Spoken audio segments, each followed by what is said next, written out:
Okay, so we're going to talk about 620 per mile today for 10K.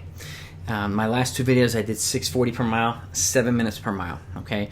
6 workouts for each and showing the progression. So, and now I'm going to work my way down to 620 and then I'm going to drop it every 20 seconds or drop 20 seconds every video until we're down to 440 per mile.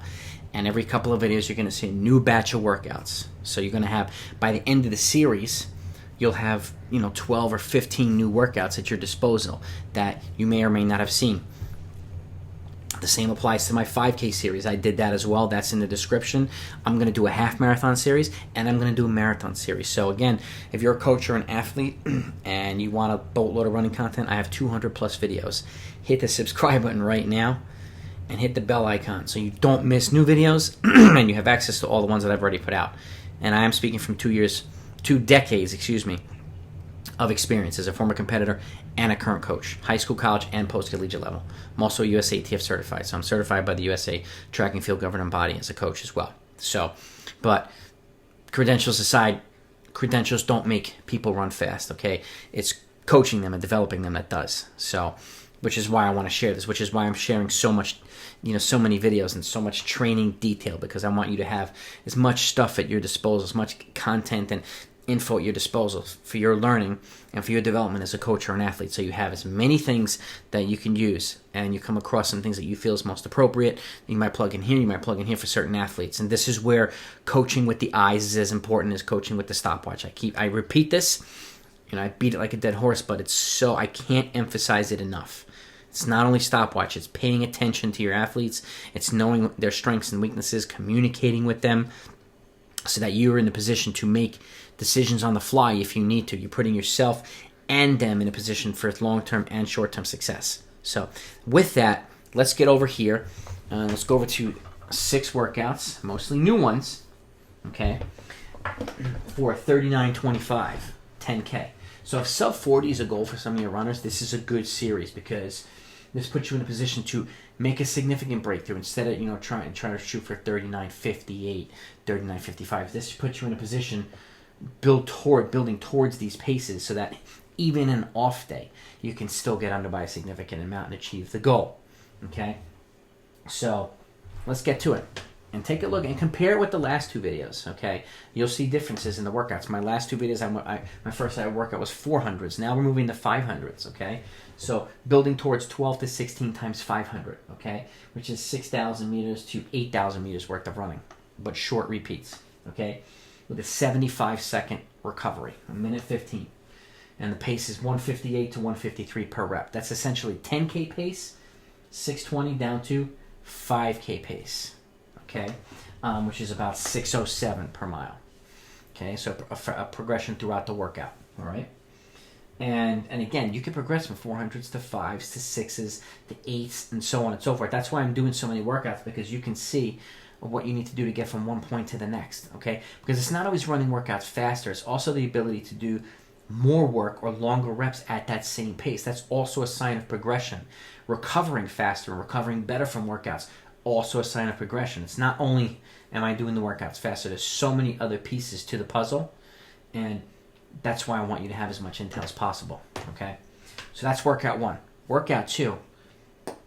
This is a staple for 10K, mile repeats. And again, not everybody can do this, which is why I had the shorter reps too. But getting to the point where you can build towards 5 to 6 times a mile, okay? 6 miles worth of total running, 5 to 6 miles worth of total running, with a 3-minute recovery at 620, goal pace, or slightly faster, 615 per rep, okay?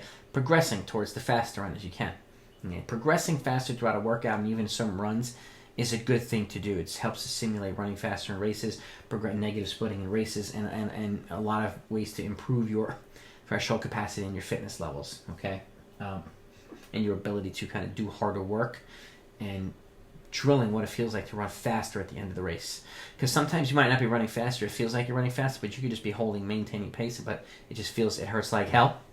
And that's where, workouts like this come in handy.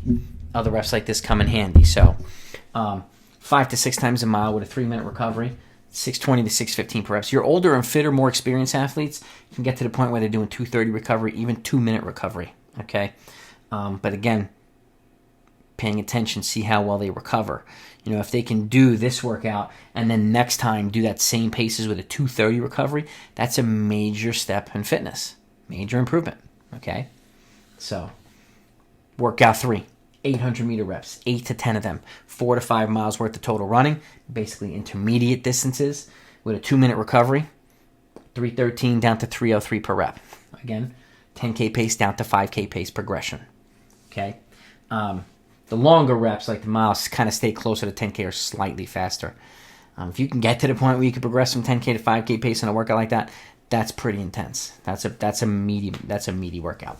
Okay, but 10K down to 5K pace is a really good session. You know, capping it at essentially 800s or maybe thousands, but there are some exceptions. Workout number 4. This is a bit and piece workout. This is a great early season workout.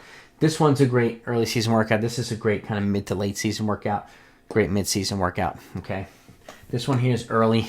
It breaks it up into pieces, especially when, you know, if you're coaching a team and they're coming back and you don't know how everybody, you know, did over the summer and the off season, how fit everybody is. This is a great way of kind of breaking it up into pieces to kind of ease them into the more intense work that's to come. You know, ease them into workouts like that and stuff. This is a 2-mile tempo, okay? And it's essentially 30 to 35 seconds slower than race pace, all right? But it's kind of an anaerobic threshold, okay? But you see here, about 30 to 35 seconds slower. It elevates the heart rate, okay? And helps you transition into the more intense part of the workout. So you take an 8-minute active recovery, and you can even do this on the grass or a cross-country course or whatever, and then head to the track or even stay out on the flats or stay out on the field as well. Then you're going to transition into a 2-mile effort at 10K pace, which is 620 to 615 per mile, okay? Take a 5-minute active recovery, and then you transition to 400-meter efforts, 6 times a 400, with a 1-minute recovery at 131 to 128. That's 5K pace, even working your way down to 3K pace for the latter reps, okay? The first 2 videos I did, there was a similar format, but this middle part was 1.5 miles. Now we're at 2 miles. As you're getting fitter, more experienced, a little bit faster, that's adding some volume to the race pace component. That's kind of how you can progress. You can lengthen this, you can lengthen these, you can do it any way you want. But I like to be able to get up to 2.2 miles of race pace work in the middle of the workout. Workout 5. This is a good one, about 10 or 11 days out from a key race. Okay, you do a 4K effort of 2.5 miles.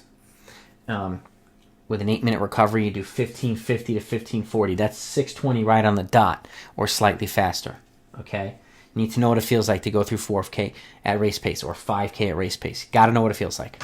Okay, take an 8-minute recovery, then you do 2 kilometers with a 5-minute recovery at 752 to 748. That's slightly faster than race pace. Okay, starting to go a little bit faster than 10K pace, and then you break it down 2 times 1,000 on the back end with a 2-minute recovery at 350 to 348. Now you're working towards 5K pace and a little bit faster. Okay. So again, it's 8K worth of total volume, but it's broken up into 4K. Add this to 6K. Add those 7K, 8K. Okay, it's just a good workout to do about 10 days out or 2 weeks out. It'll give you a good idea of how ready you are, how ready your athletes are for that 10K. Okay, and that's kind of the last really, really hard effort before that key 10K. Everything else after that's maintenance. The work should have been done up to that point to get to that point where you can do the workout like that. Okay, and last but not least, I like to combine tempo and fartleks. So a 3-mile progression tempo, and this is not the same thing as 655 to 650. Okay, now you're going from 655 to 635. So you're basically going from 35 seconds slower to 15 seconds slower. And you can go 655, 645, 635, drop 10 seconds per. And this is a good progression run. It really, really elevates the heart rate. It really gives you a good quality component. And then you take a 6-minute active recovery, and then you go 8 times 1 minute 30 seconds hard, or 90 seconds hard with a 1 minute 30 second easy recovery. 90 on, 90 off, 90 on, 90 off. And the 90-second efforts are at 608 to 555 pace. That's 5K to 3K pace. Okay? So not only does this help you get a little bit faster and transition into more intense work, but now you're kind of really, really transitioning to that intense work here. My previous videos, I had 1 minute efforts. Now we're going 130 efforts, okay? With a little bit of a different feel to it. But if you have athletes who you feel that might, you know, where 1 minute efforts might be more appropriate, that's completely up to you as a coach. That's where knowing your athletes, you know, is really, really important. Okay, so, but you have options now. So these are all 6 really good workouts that you could utilize for a 10K. Okay, this is a great mid-season to late season. Again, this is a good late season, early season, mid-season, late season, early season. So you kind of have 2 of each at your disposal. And then you'll see 6 other ones like this in the 7 minutes and 6:40 workouts. And then after this, we're going to go 6:20. They'll be similar. And then after we go 6 minutes per mile, which is the next video, then you're going to have completely different workouts. So you'll have more workouts at your disposal. So keep an eye out for those. Hit that bell icon if you haven't yet so you don't miss them. Okay, I want you to have as much intel as possible so you can make really, really good decisions and set yourself up, set your athletes up for success. Okay, again, my goal with this channel is to serve the running community. Okay, give what I've learned and share it with everybody so that everybody can help improve as a coach or an athlete. Okay, this is a community that's done so much for me, and I want to give back as much as I possibly can. And again, I've learned from some of the best coaches out there in the world, and I've been fortunate enough to also be Wharton trained and certified and learn from the best musculoskeletal physiologists out there in the world as well. So I'm here to keep you healthy and help you run fast at the same time. So, and I want to share these things with you. So I hope you enjoyed this. Hit the thumbs up if you did. Share this with other athletes and coaches, who you think might enjoy this, might find this channel beneficial. Other than that, I'll talk to you next time.